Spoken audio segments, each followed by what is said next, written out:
It has been 5 years since I reviewed this film. Since the first film from 1994, 93 didn't make it to release, but a decade later, Marvel's first family of heroes finally made it onto the screen. And with its new film coming up this weekend, I thought I'd revisit this. So get ready for a new revisited review on 2005's Fantastic Four. This is Big D's Entertainment Rankings and Reviews. Enough said.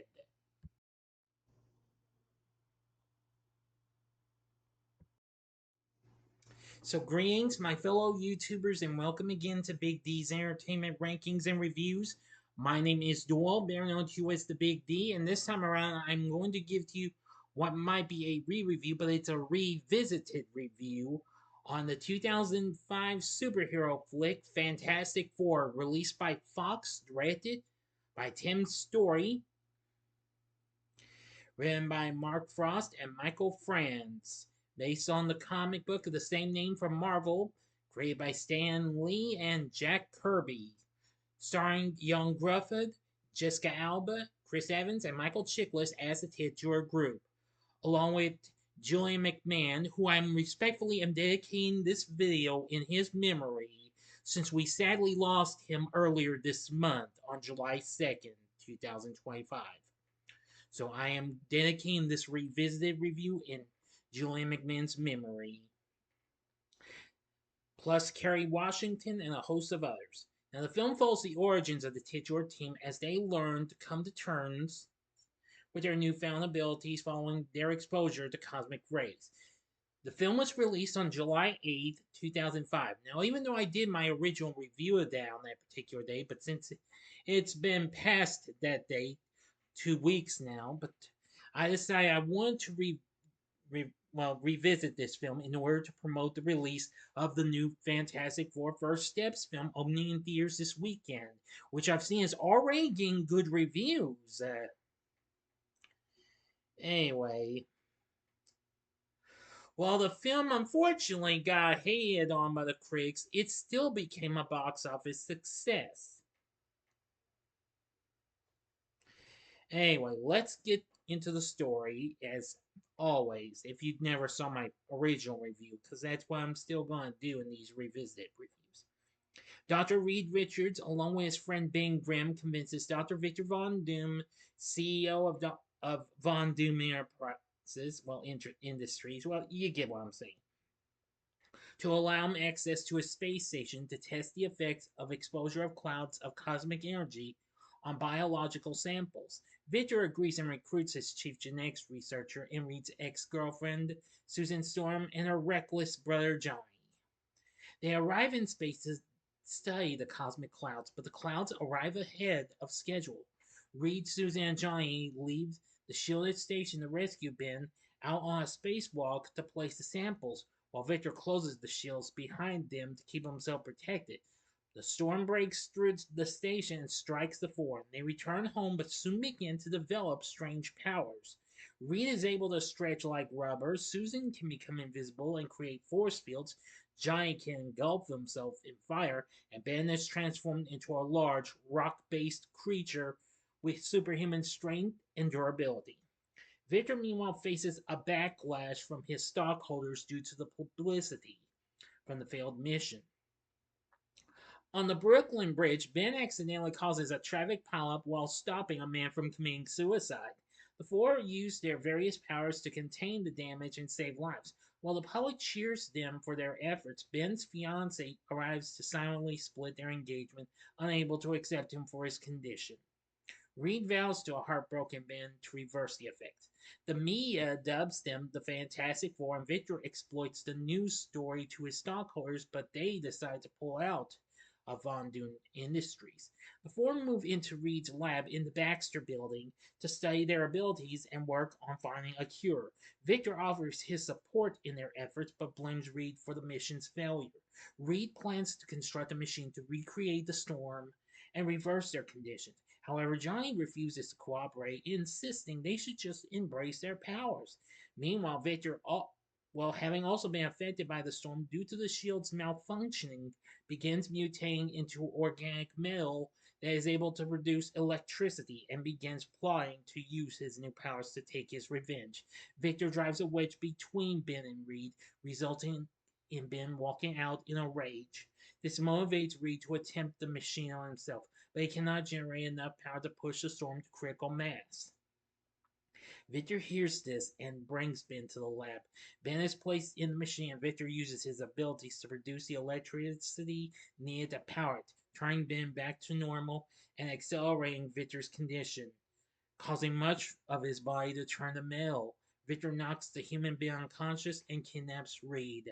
Now for the ending, you know the procedure. You have 5 seconds to stop this video at once. Go to the description box below and fast forward to the time below as I count down now. If you've seen this movie already, please continue.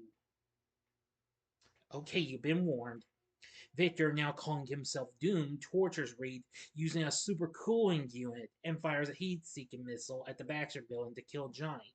He flies through the city to evade it, lighting a garbage barge on fire to trick it. Sue rushes to free Reed and battles Doom but is outmatched. Ben arrives to help, transformed into, well, what he calls himself, he's known as the Thing again by reusing the machine. The battle spills into the streets and the four assemble to battle Doom. Johnny and Susan combine their powers to wrap Doom in an inferno of intense flames, and Ben and Reed douse him with cold water, inducing thermal shock and freezing Doom in place. In an epilogue, Ben tells Reed to forget about his experiment with the machine, as he has accepted his condition through his relationship with a blind artist named Alicia Masters. The team decides to embrace their roles as superheroes, and Reed proposes his suit. Excuse me, got a little time. And that was the end. But meanwhile, a frozen Doom is transported back to his homeland of Latveria. End of story. So, what did I think of Fantastic Four from 2005? Well, I actually love this movie. I don't care what anybody says. The heck with what they've said. This film is not really that bad after 20 years.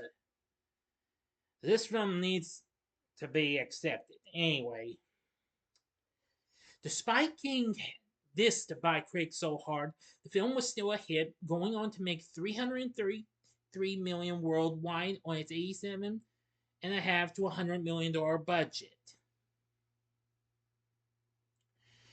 The film sits at 27% on Rotten Tomatoes, where you say, marred by goofy attempts at wit, subpar acting, and bland storytelling, the film is a mediocre attempt to bring Marvel's oldest hero team to the big screen.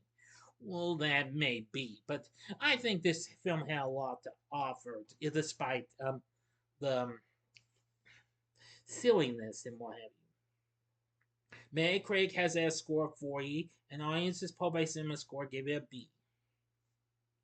The Washington Post noted that it was a movie more based on character than plot, and mostly an origins tale. According to the reviewer Stephen Hunter, he called it a funky, fun film version of the famous Marvel superheroes, but was critical of the last 20 minutes. Variety's Joe Layden called the film unpretentious, but also wildly uneven. Anyway,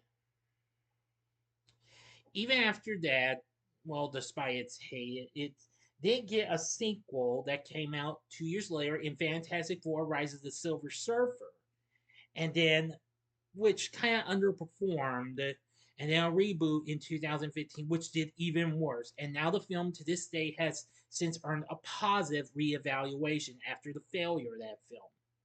Now, of course, we got the new film coming up, Fantastic Four: First Steps. At the Saturn Awards, the film was nominated for Best Sci-Fi Film, but lost to another film Fox put out, which was Star Wars Episode 3: Revenge of the Sith. It got 2 MTV Movie Awards, including Best Hero for Jessica Alba, but unfortunately lost to Christian Bale for Batman Begins, and Best On-Screen Team for Alba and the rest of the three, but lost to Vince Vaughn and Owen Wilson for Wedding Crashers. Unfortunately, Alba was also nominated for a Razzie for Worst Actress, but lost to Gene McCarthy. But however, the film did win a Stinker Award for Worst Screenplay for a film grossing over 100 million. Well, again, that's understandable. That was a long time ago. I will say that I do feel like it's still a fun little ride and what have you. There would also be a soundtrack that would be released on the Wind Up label, which they were certainly no strangers to work on soundtracks for Marvel films, after they had recently done the soundtracks for other Marvel films, including Daredevil and The Punisher.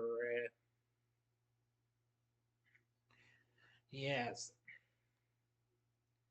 let's see, and of course that features several songs from artists like Velvet Revolver after they actually made it, Joss Stone, Ben Moody along with Anastasia. Let's see, Sum 41, Simple Plan. Well, there's lots of them, but a few of those weren't in the soundtrack. But anyway, yeah. The film score was done by John Ottman, who of course worked on the X-Men series scores as well. Anyway, now Fox releases completely everywhere except for Germany, where it was released by Constantine Film, after they had recently done Resident Evil, and they were actually the company that originally were to put out, well, were producers of the unreleased Roger Corman Fantastic Four film. Of course, this was produced along with 1492 Pictures and Bern Eichinger Productions. And of course, Eichinger Productions was also involved with Corman's Fantastic Four. Anyway,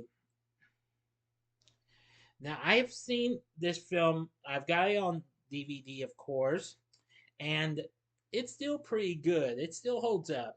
Now, there was actually some pretty cool features and what have you. This was also one of the last titles from Fox to ever be released on VHS, right before they went extinct.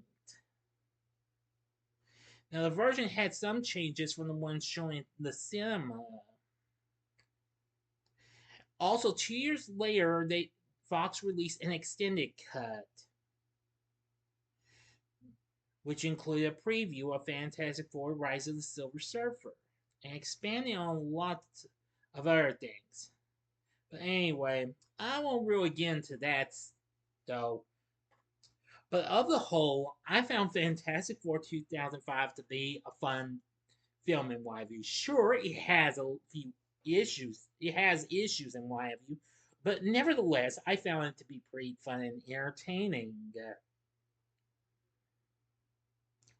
Now, for our cast, we have Ioan Gruffudd playing Reed Richards, aka Mr. Fantastic. I will say he's really good. Jessica Alba playing Sue Storm, aka Invisible Woman. Yeah, she did pretty good. Chris Evans, long before he even became Captain America in the MCU, played Johnny Storm, the Human Torch. Not too bad. Michael Chiklis, who most people would remember of the TV shows The Commish, and of course he was already big on FX's The Shield at the time, I believe, was still on at that time, as being Grim the Thing. Very good. Julian McMahon, may he rest in peace. Of course, also from another FX series, which was Nip Tuck, and also from the original Charmed, played Victor Von Doom. I'm going to say he's pretty good. Anyway, and for other members of the cast, we have Amish Linklater as Leonard, well, one of the guys who was with Victor. Kerry Washington playing Alicia Masters. I will say she's pretty good. I do seem to know her from this. Actually, that same year, she was in another Fox title, which was Mr. and Mrs. Smith. And of course, she had been on in other films after this, including I Think I Love My Wife, For Colored Girls, and Django Unchained as well. Oh yeah, and she was also in Ray. I almost forgot about that one. Yes. Let's see. We have Laurie Holden playing, well, Ben's ex, Debbie. And Kevin McNulty played Jimmy O'Houlihan, the guy who the doorman at the Baxter building, where we see Stan Lee make an appearance as the mailman Willie Lumpkin. And then, of course, we have a sexy nurse played by Maria Menounos, who, of course, you may remember as the who was host of TV's Extra and E News as well. Yeah, playing a hot nurse. I really liked her performance especially when she encounters Johnny trying to make an escape and she takes his temperature. It's like, well, you're hot, and Johnny's like, why, thank you. So are you. Oh boy, classic and what have you. Oh, oh, but believe me, it's still awesome and what have you. I think the cast is really good. So overall, the story may not be 110% great, but still I like the film for what it had to offer. It may have some issues though, but nevertheless, I found it to be entertaining. Of course, the film was directed by Tim Story, who had recently directed Barbershop, and then later on he would direct the Ride Along films. Oh yeah, he also had recently done another film that Fox put out, and that was the action comedy Taxi with Queen Latifah and Jimmy Fallon, which came out the previous year. He later did the sequel to this as well, and he also went on to direct the Think Like a Man films as well. Let's see, and Tom and Jerry as well. So overall, Fantastic Four, despite it has its issues, but nonetheless, I really got to enjoy it for what it had to offer. It just has so much fun stuff in it and what have you. So with everything said, would I recommend it? I'm gonna kind of give this a draw between sure, go ahead and give it a one-time watch. Only if you are a hardcore completionist. If you really want to see this, then give this a go for. Okay? So, what did you think of Fantastic Four 2005? Let me know in the comments section below. If you like this video, click the like button, subscribe, and be a part of the Big D Nation. Continue to help support my channel, and you know the rest. Share my vids with your friends if you like, and I'm less than 40 subscribers away from 1,000. Keep it, try and build up, try and keep building up. Well, I'm not really trying to encourage you, but I hope if anybody, if anybody I know of is watching me and is part of my Big D Nation, well, you can tell your friends about my channel. That could help reach out to everyone, well, to y'all and what have you.